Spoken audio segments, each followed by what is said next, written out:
Imagina por un instante la escena futura que Apocalipsis 13 describe con precisión inquietante. Un líder mundial conocido por miles de millones de personas sufre lo que parece ser un atentado mortal, visible en tiempo real ante cámaras conectadas a cada teléfono del planeta, transmitidos simultáneamente en centenas de idiomas. Los gobiernos decretan días de luto internacional, mercados financieros colapsan, iglesias convocan vigilias, y durante aproximadamente 3 días, el planeta entero se detiene en duelo colectivo. Y entonces, en un evento mediático sin precedente en la historia humana, ese mismo líder aparece públicamente reviviendo delante de las cámaras, aparentemente sanado de una herida que todo observador consideraba letal.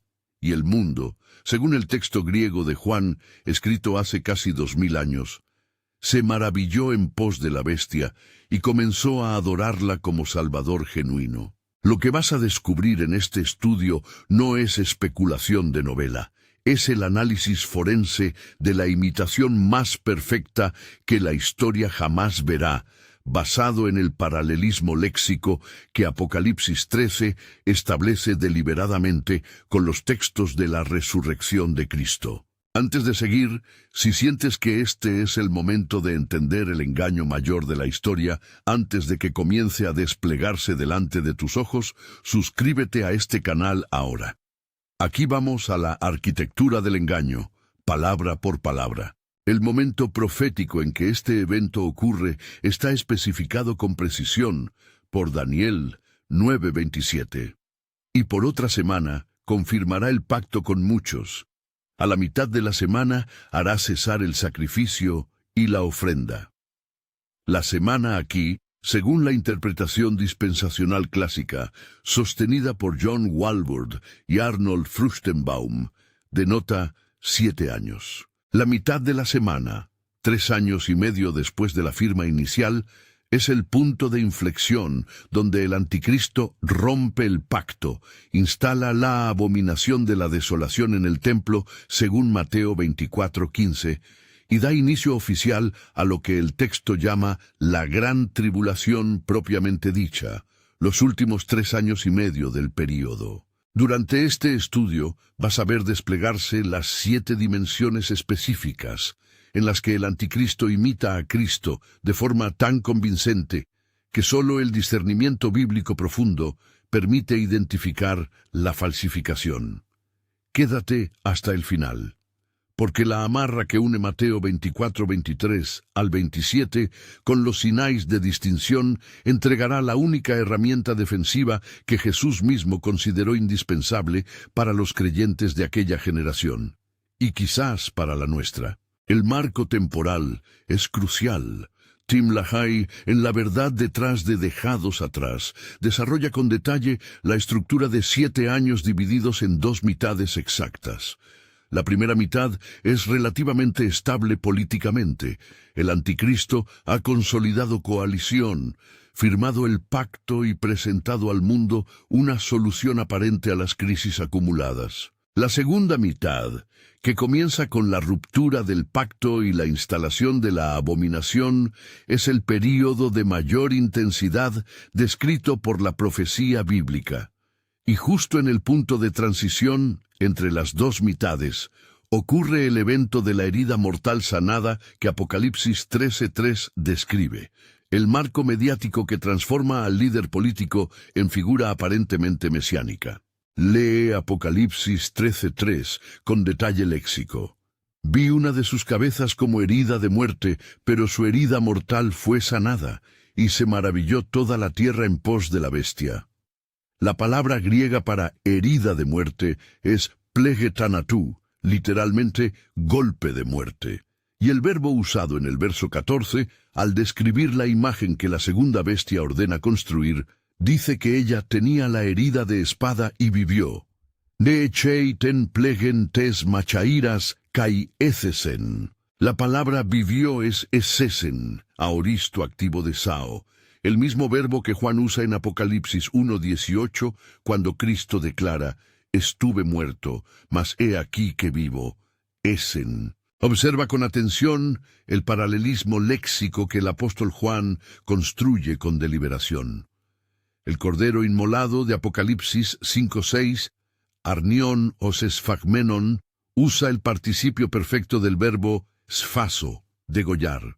El verso 12 del capítulo 13 dice que la primera bestia tiene una herida de espada y vivió. Juan está usando vocabulario paralelo al del cordero deliberadamente. La imitación no es accidente narrativo, es arquitectura teológica precisa. Satanás, a lo largo de toda la historia, ha intentado falsificar a Cristo de forma imperfecta, pero en ese momento específico de la mitad de la tribulación, ejecutará la imitación final y más convincente. Si esta lectura del texto está abriendo algo que necesitabas examinar con seriedad, escribe en los comentarios: elijo la fe sobre el miedo. Esa frase no es decoración, es declaración de que escoges conocimiento informado sobre pánico desordenado. Entremos ahora en la primera dimensión de la imitación perfecta, la dimensión de la origen cósmica. Juan 6:38 registra la autodescripción de Cristo. He descendido del cielo no para hacer mi voluntad, sino la voluntad del que me envió. El verbo griego katabebeka describe descenso desde arriba. Origen celestial verificable. Ahora compara 2 Tesalonicenses 2:9. Inicuo cuyo advenimiento es por obra de Satanás, con gran poder y señales y prodigios mentirosos. La palabra griega para advenimiento es parousía, el mismo término que el Nuevo Testamento usa para la venida de Cristo. Satanás no inventa un vocabulario nuevo, toma prestado el vocabulario mesiánico y lo aplica a su contrafigura. Ambos personajes, por tanto, reivindicarán origen sobrenatural. Ambos presentarán credenciales de procedencia no humana, y aquí está el primer desafío del discernimiento.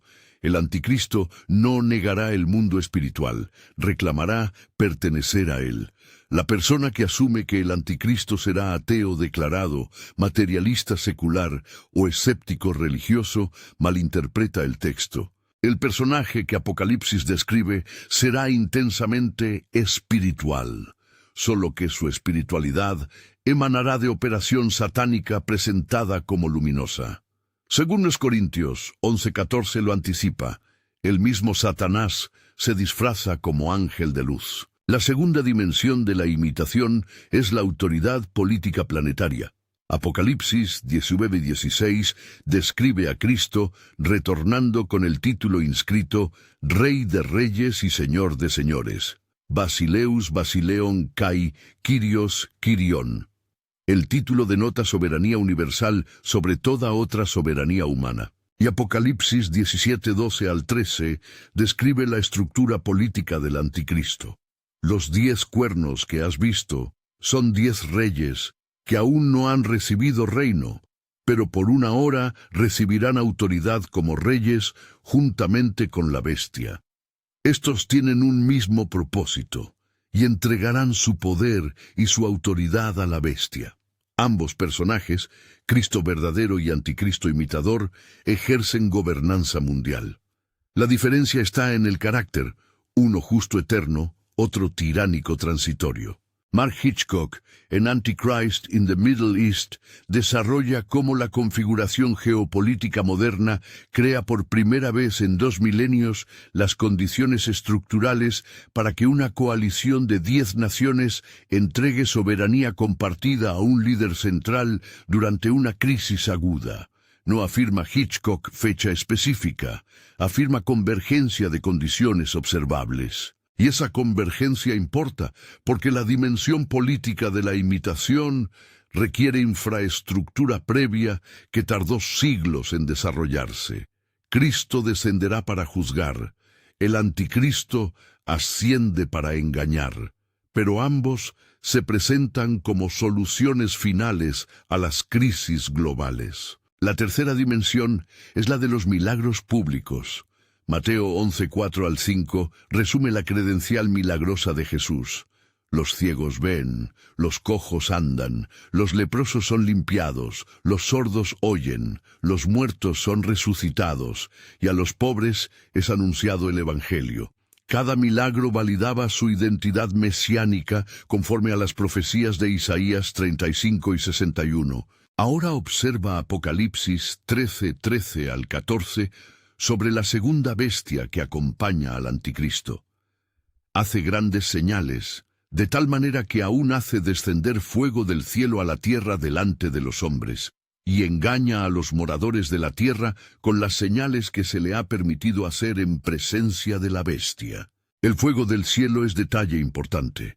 En 2 Reyes 1:10 al 12, el profeta Elías hace descender fuego del cielo como validación de autoridad divina.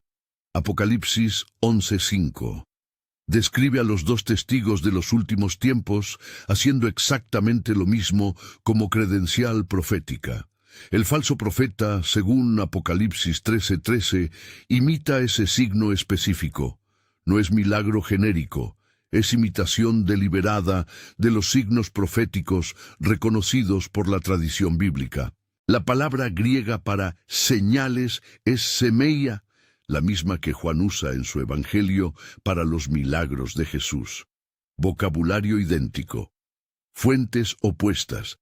Si este análisis te está equipando con herramientas que no habías recibido en la enseñanza dominical ordinaria, toca el botón de me gusta ahora.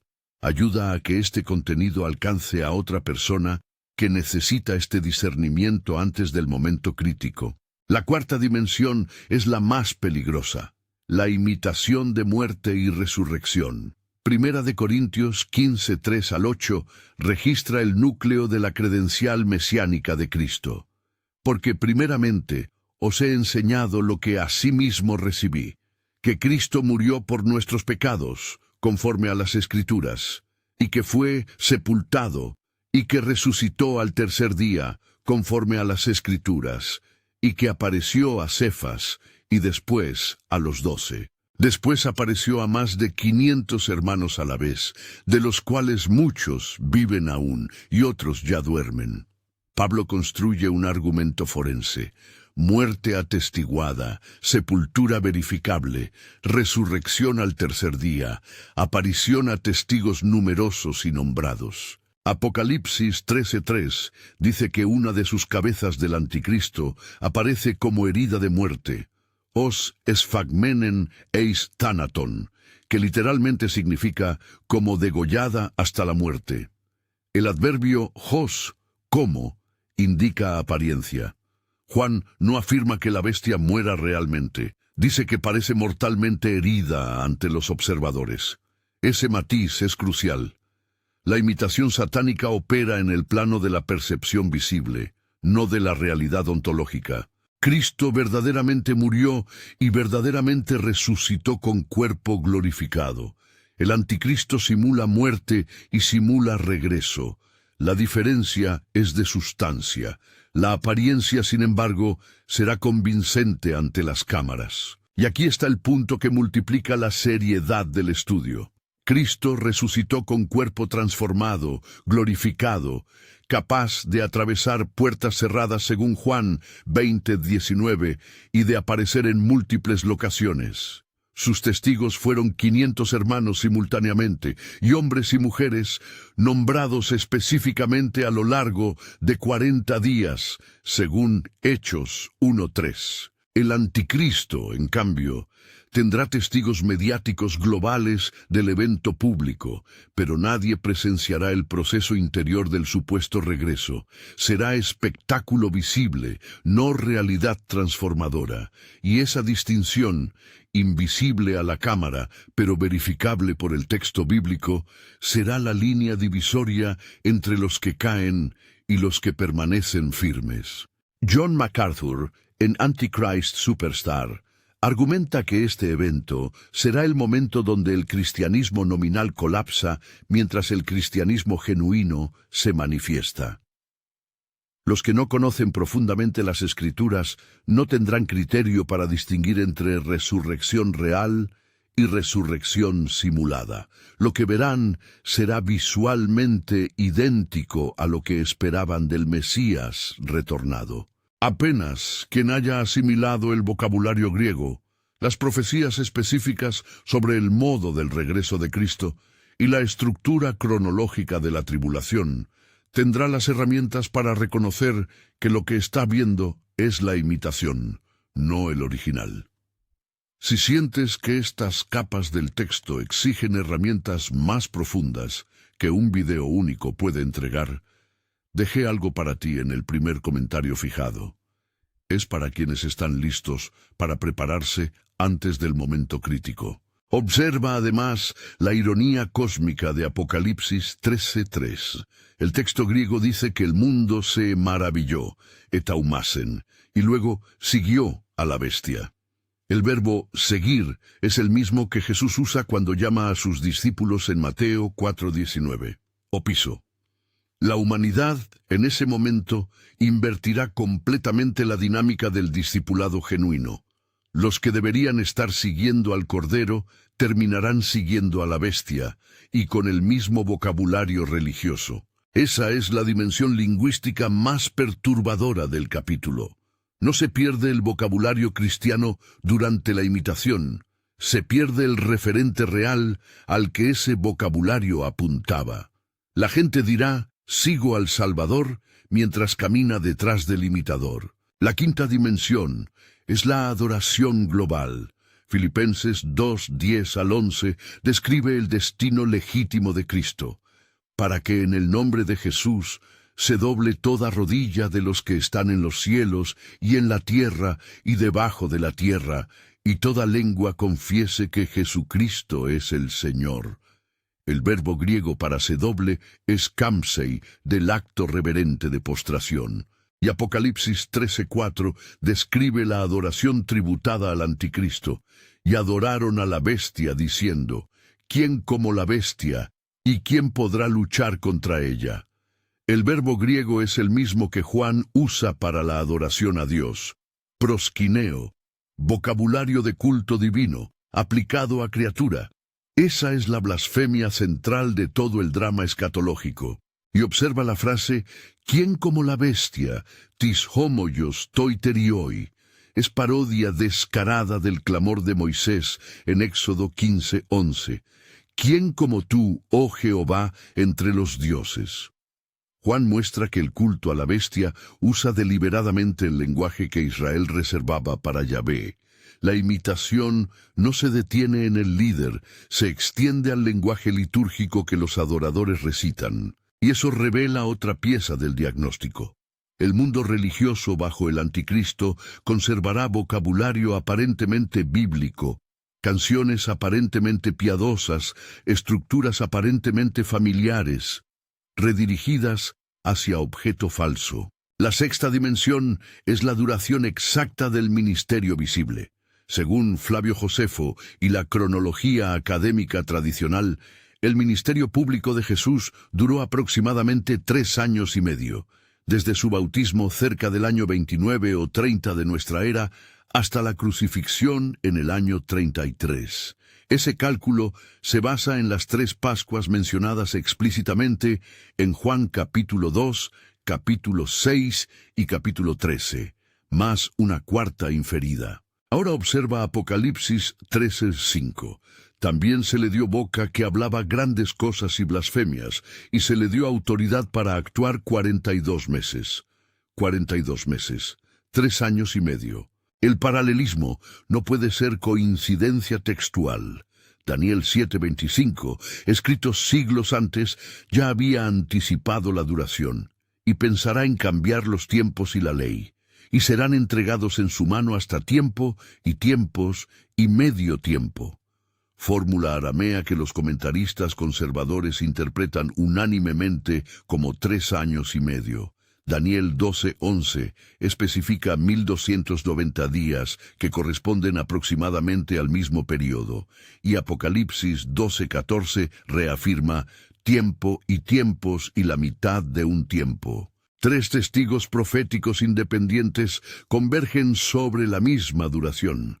El anticristo replicará exactamente la duración del ministerio público visible de Cristo.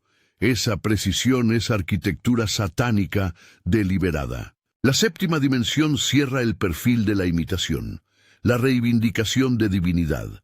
Juan 1, 1 y 14 establece la deidad de Cristo. En el principio era el Verbo, y el Verbo era con Dios, y el Verbo era Dios, y aquel Verbo fue hecho carne. Colosenses 2:9 lo refuerza.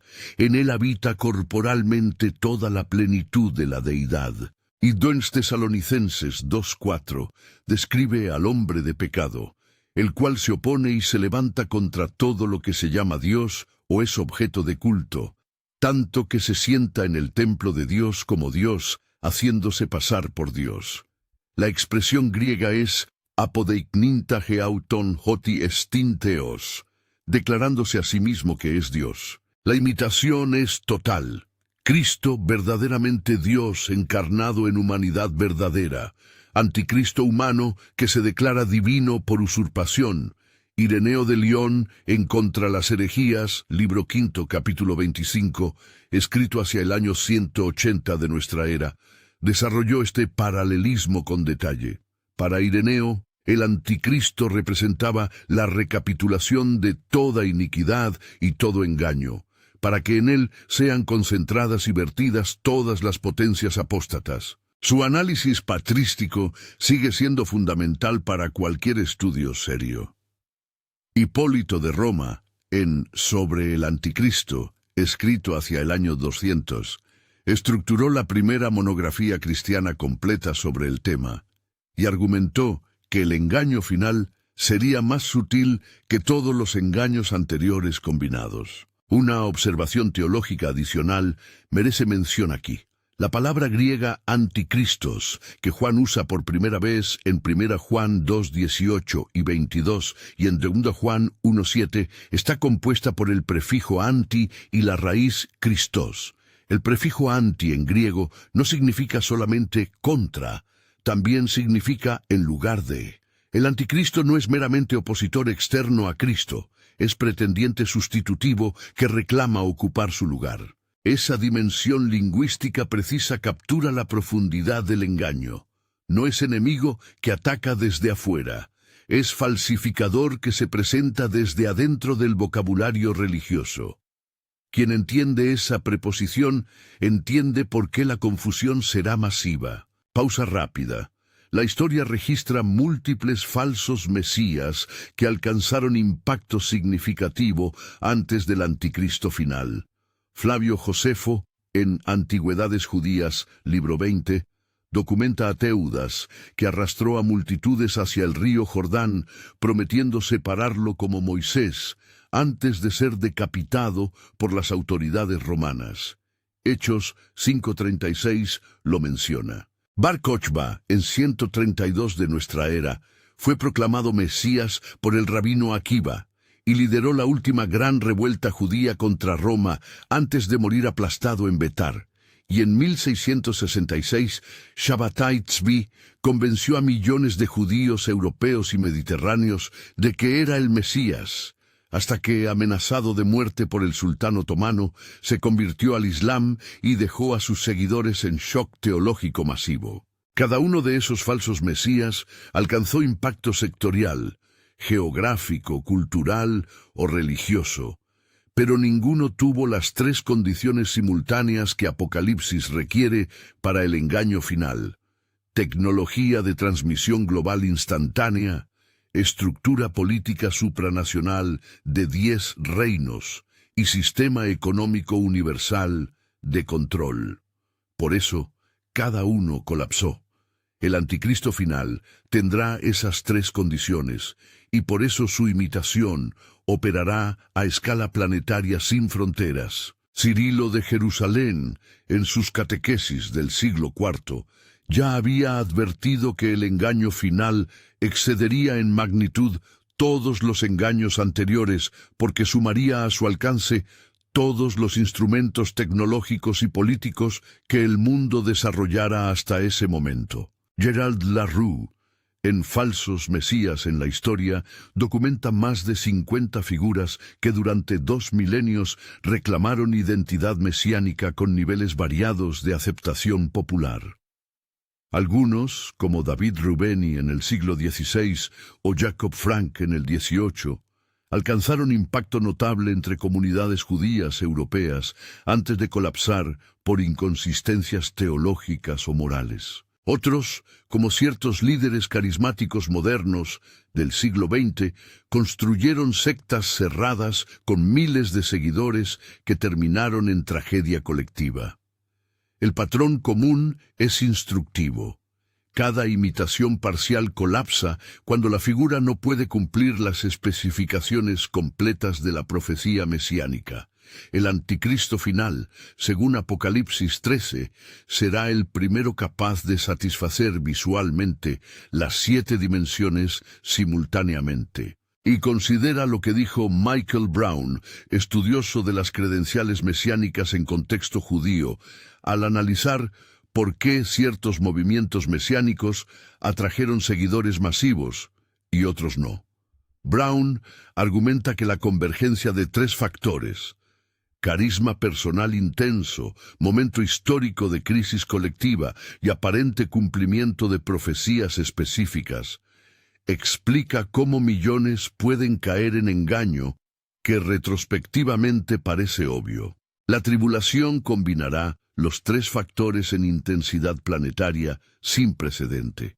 Y esa combinación es lo que Apocalipsis anticipa con el lenguaje de toda la tierra se maravilló. No es hipérbole narrativa, es descripción precisa del efecto psicológico masivo. Ahora la pregunta devastadora: ¿por qué millones caerán en esta imitación?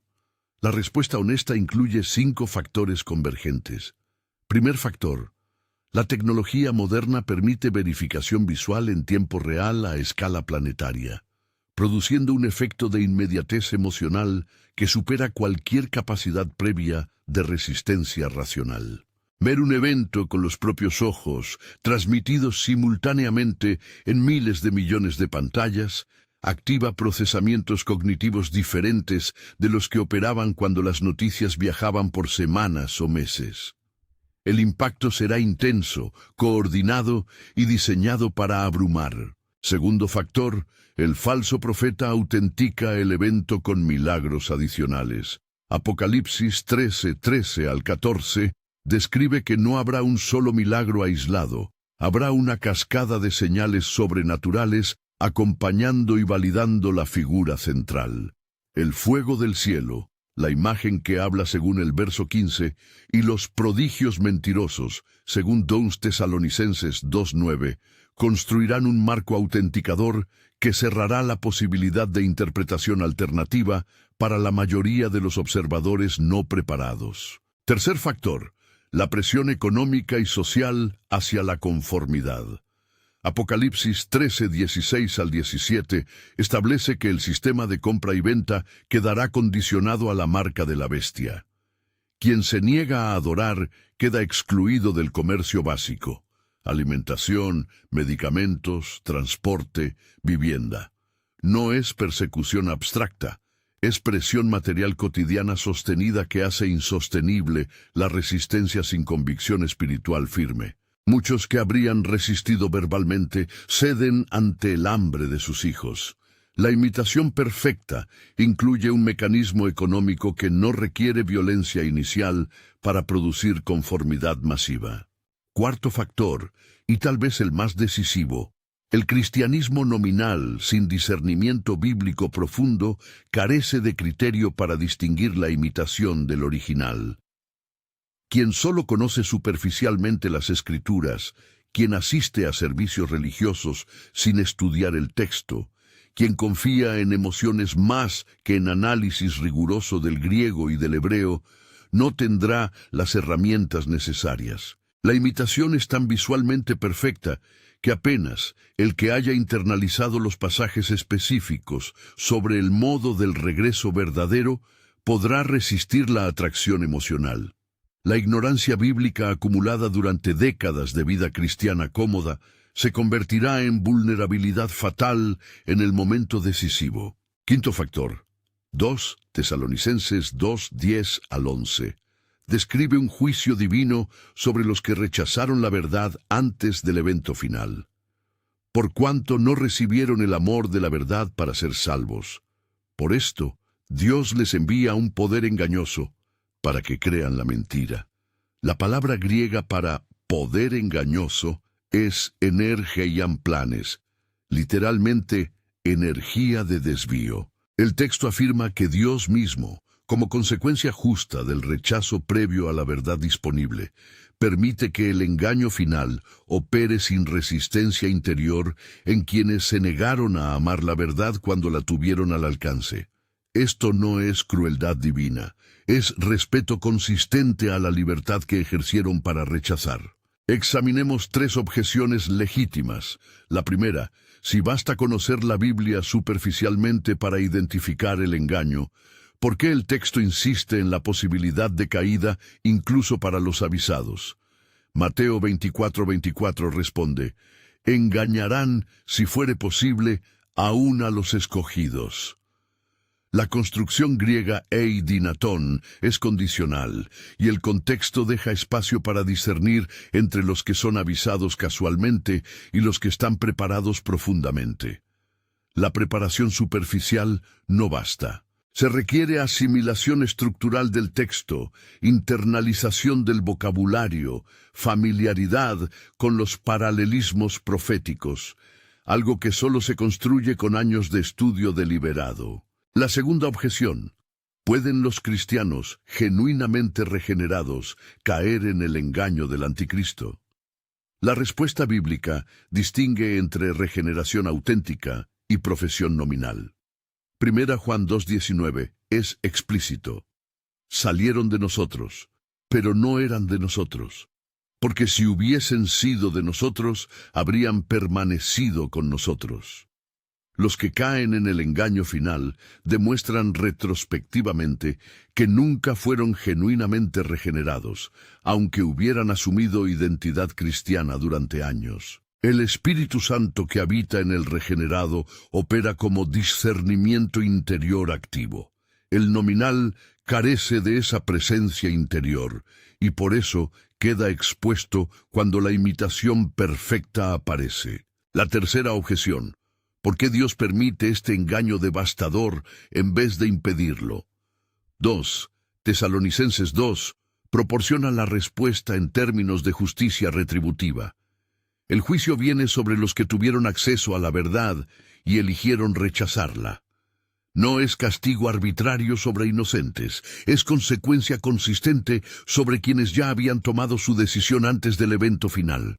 Dios respeta las decisiones humanas incluso cuando son autodestructivas, y la libertad que permite rechazar la verdad es la misma libertad que permitió abrazarla. El engaño final expone lo que las decisiones previas ya habían determinado. Considera un detalle adicional que 2 Tesalonicenses 2:11 introduce. La frase griega para les envía es pempei autois, presente activo indicativo. Pablo no usa aoristo futuro, usa presente continuo. Eso sugiere que el proceso de entrega a la ceguera no es evento único en el futuro, sino mecanismo progresivo que ya opera a lo largo de la historia, cuando individuos y culturas rechazan sistemáticamente la verdad disponible. El engaño final del anticristo será el clímax de ese proceso, no su inicio. Y eso coloca sobre cada generación la responsabilidad presente de no endurecer el corazón contra la luz que recibe, porque la acumulación de rechazos produce progresivamente la incapacidad de discernir cuando el engaño máximo llega. Ahora examinemos los 5 sinais de distinción que Jesús mismo y los apóstoles entregaron para identificar la diferencia entre Cristo verdadero y el imitador. Primer sinal, Cristo verdadero volverá visible desde el cielo con todos los ángeles. Mateo 24:30 es explícito, y verán al Hijo del Hombre viniendo sobre las nubes del cielo con poder y gran gloria. Apocalipsis 1:7 refuerza: He aquí que viene con las nubes, y todo ojo le verá, y los que le traspasaron. El anticristo, en contraste, emergerá desde el escenario político-mediático terreno. Si el Mesías aparece en un escenario televisivo, no es el verdadero. Segundo señal: Cristo verdadero vuelve al final de la tribulación, no al medio. Mateo 24:29 al 30 establece la secuencia: e inmediatamente después de la tribulación de aquellos días, el sol se oscurecerá, y la luna no dará su resplandor. Y entonces aparecerá la señal del Hijo del Hombre en el cielo.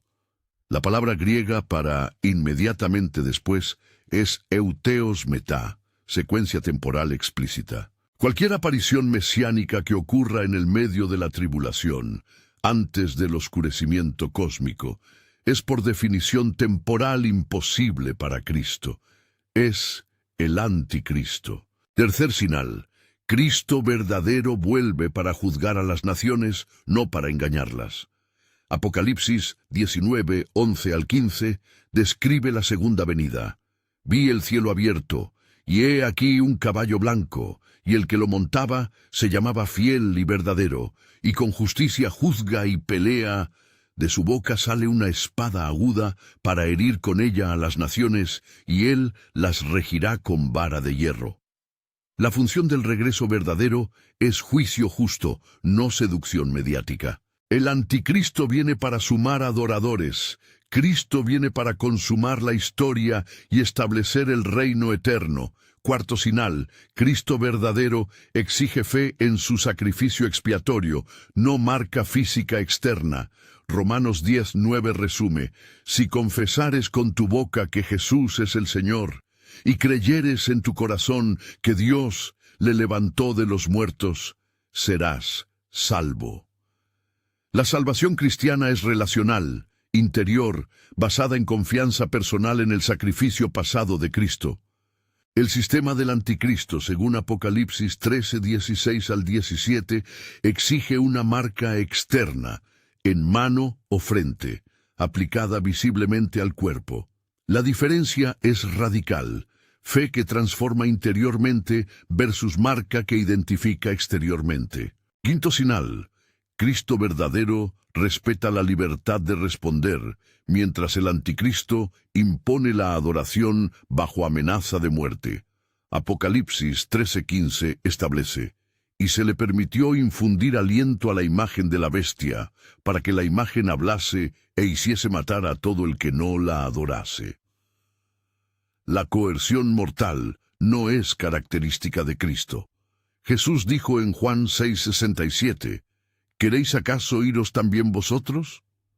Permitió a los discípulos elegir libremente permanecer o partir. Cualquier figura que imponga adoración bajo pena de muerte contradice la naturaleza del verdadero Mesías. Existe un sexto señal complementario que Sunga Juan 1:7 añade específicamente: porque muchos engañadores han salido por el mundo, que no confiesan que Jesucristo ha venido en carne. Quien esto hace es el engañador y el anticristo. El criterio cristológico es explícito.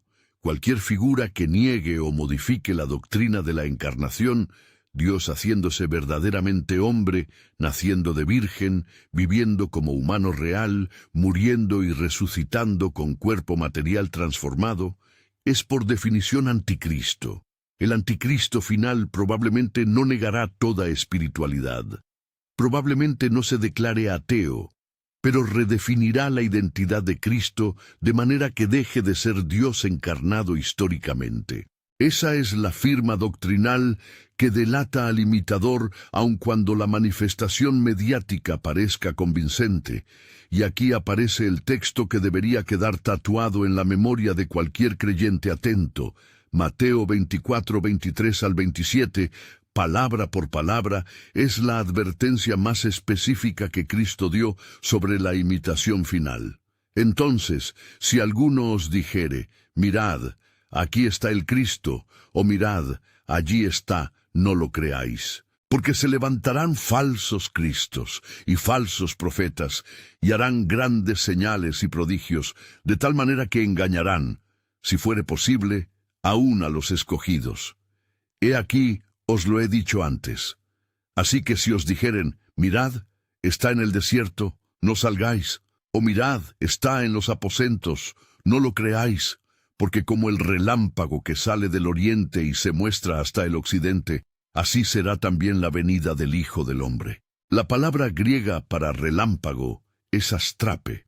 Jesús escogió deliberadamente la imagen más universalmente visible del fenómeno natural, un rayo que atraviesa el cielo entero de un extremo al otro, para describir cómo será su regreso.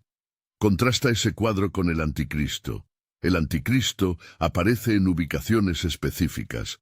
Aquí está, allí está, en el desierto, en los aposentos. El regreso verdadero, en cambio, es cósmicamente visible, sin ubicación localizada, sin necesidad de apuntar con el dedo. Cualquier figura que requiera ser señalada, miren, ahí está el Mesías en tal ubicación, es por definición falsa, según el criterio que Cristo mismo entregó. Observa la frase central. Os lo he dicho antes. Proeireka himin. Jesús advirtió a sus seguidores 2000 años antes del evento final, precisamente porque sabía que la imitación sería convincente y que la preparación previa sería la única defensa. No improvisó la advertencia. La entregó como patrimonio eclesial que las generaciones debían transmitir cuidadosamente. Y aquí aparece la pregunta pastoral urgente. Si Cristo mismo consideró esta advertencia importante suficiente para incluirla en el discurso más extenso de su ministerio, ¿cómo puede una generación cristiana descuidar el estudio escatológico y creer que estará preparada cuando el momento llegue? Observa cómo Ireneo de Lyon ya había anticipado el carácter específico de la imitación en el siglo II.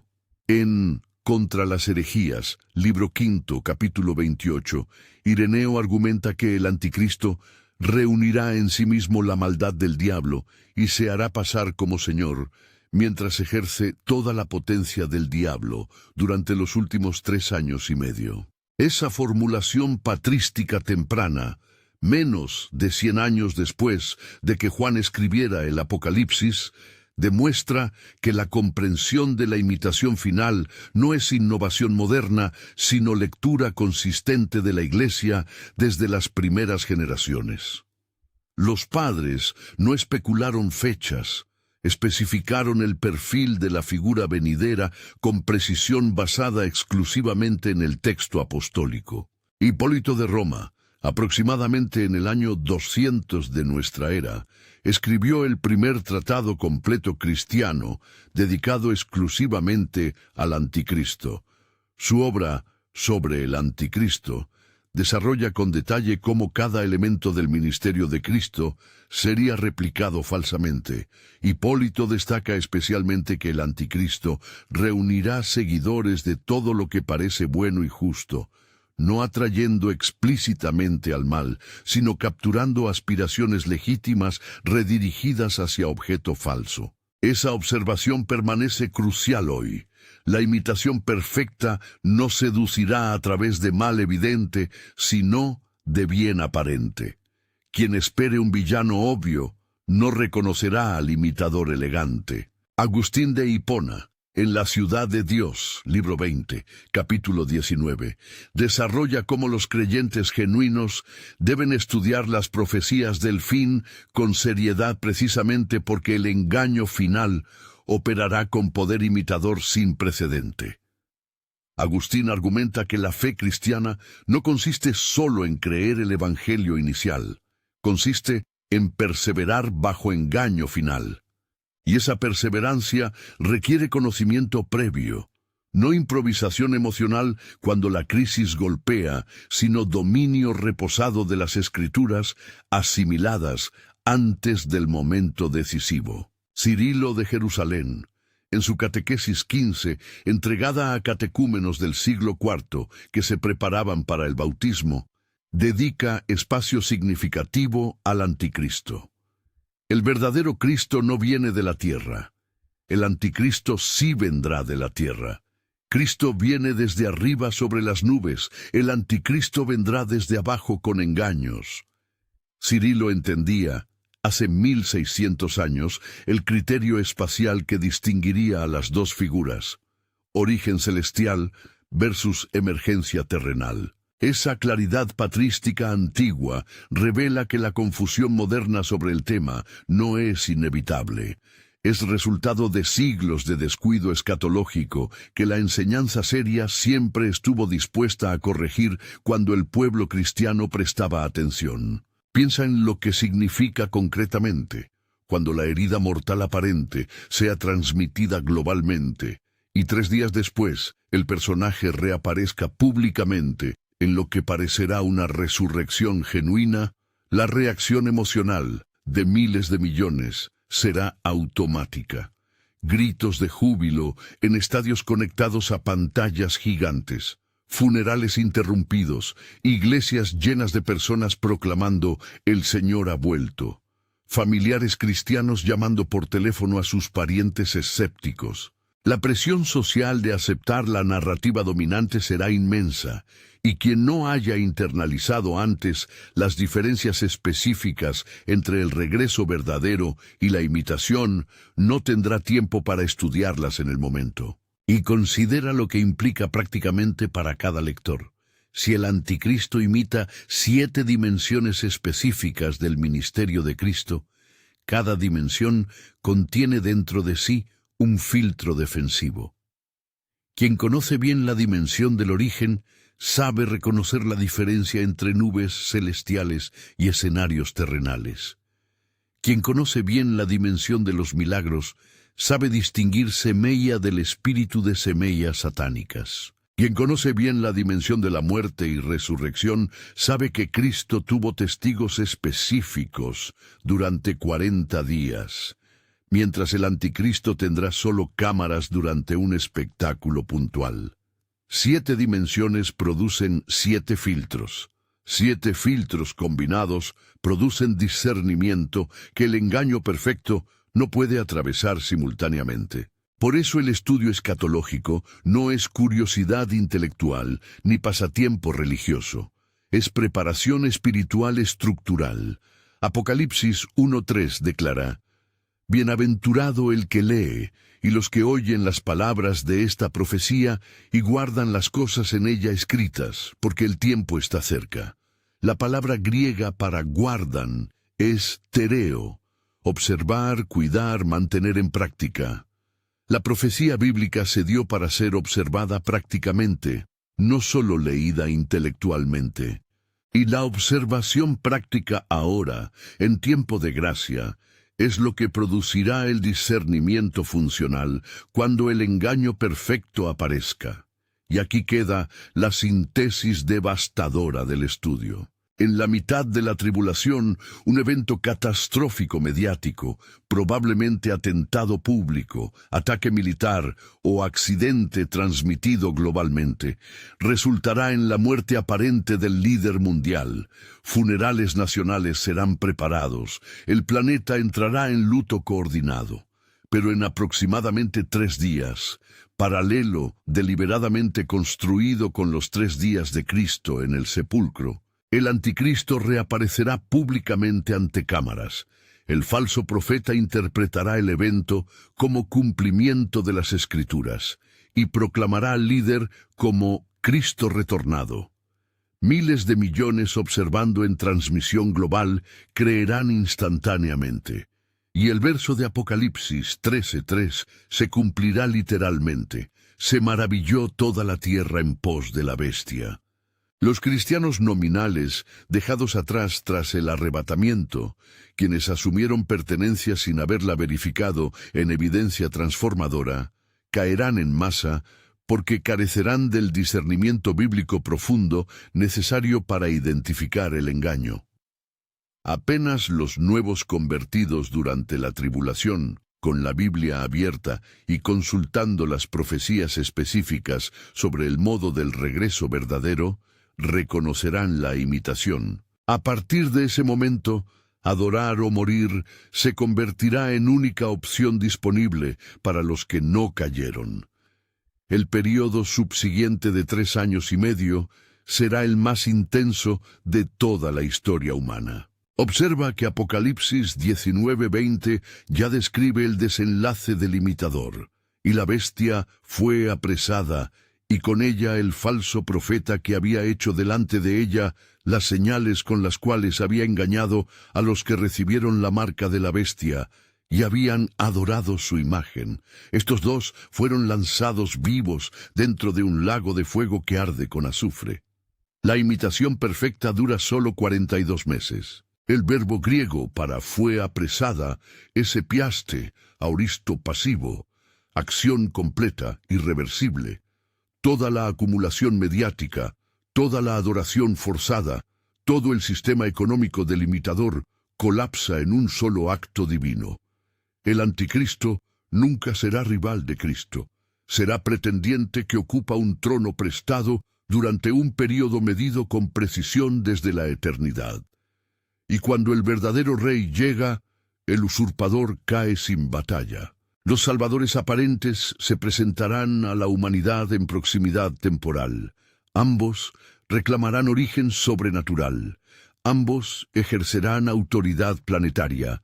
Ambos validarán su identidad con señales visibles. Ambos afirmarán haber vencido la muerte. Ambos recibirán adoración global. Ambos gobernarán por 3 años y medio visibles. Ambos reivindicarán naturaleza divina. 7 paralelismos exactos.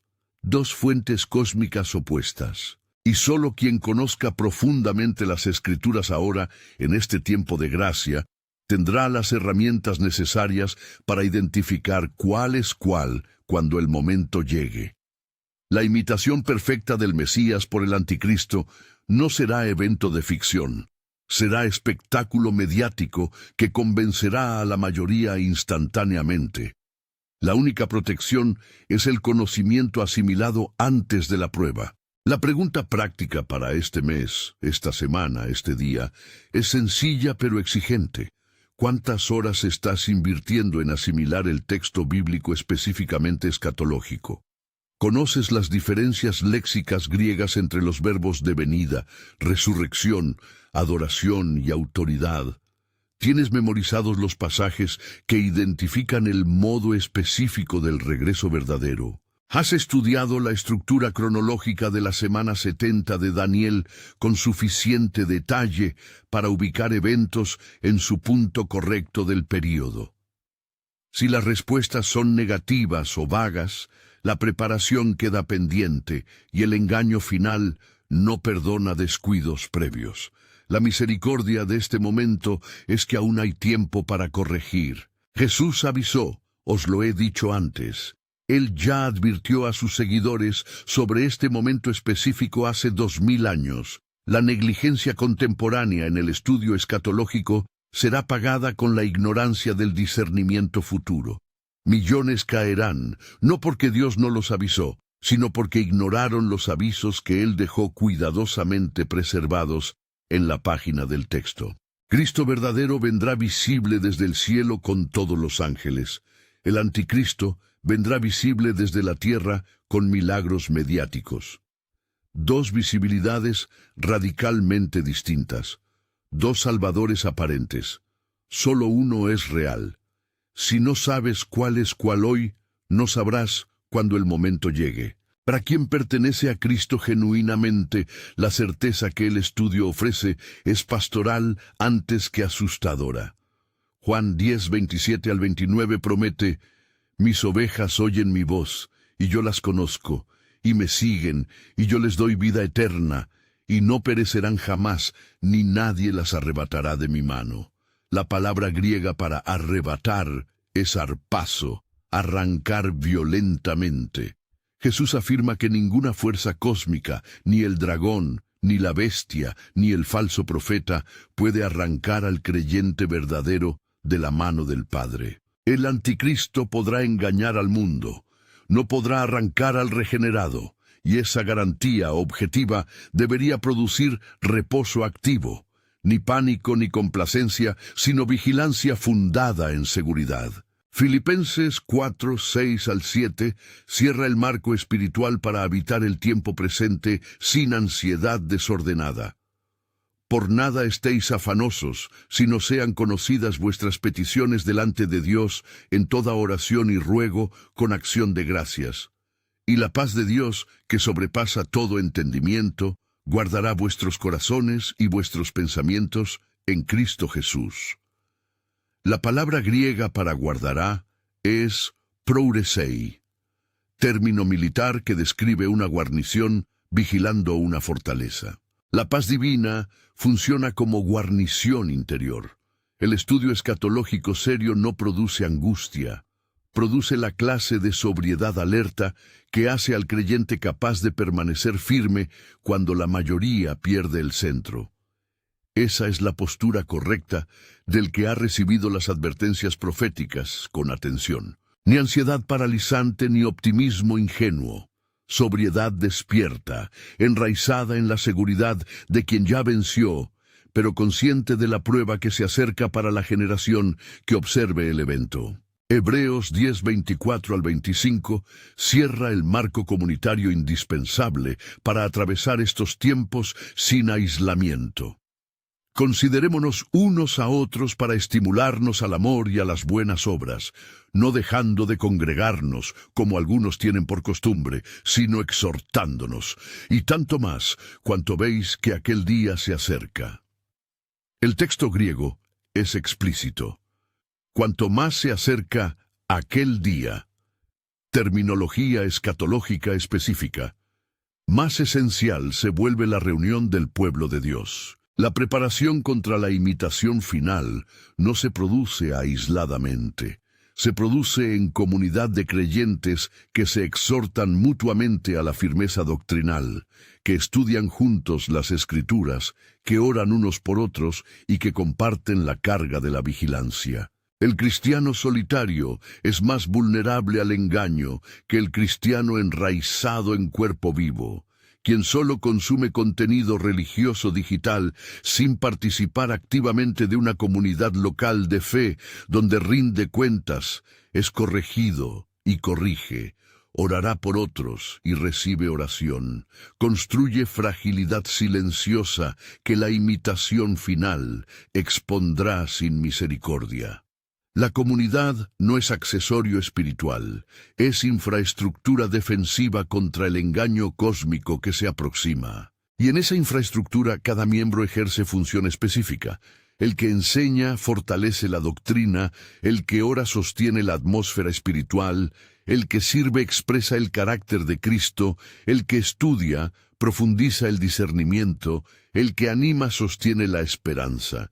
Y juntos conforman un cuerpo cuya resistencia supera lo que cualquier individuo aislado podría producir por esforzado que sea. Ese es el modelo eclesial del Nuevo Testamento, y ese es el modelo que funcionará cuando la imitación final llegue al escenario mundial con la intensidad que Apocalipsis describe. Si has escuchado este estudio hasta el final y reconoces que este es el momento de pedir al Señor la profundidad de discernimiento que la hora exige, escribe en los comentarios: Jesús, te necesito. Te dejé otro video en pantalla ahora mismo. El siguiente paso en este camino. Gracias por ver y nos vemos en el próximo video.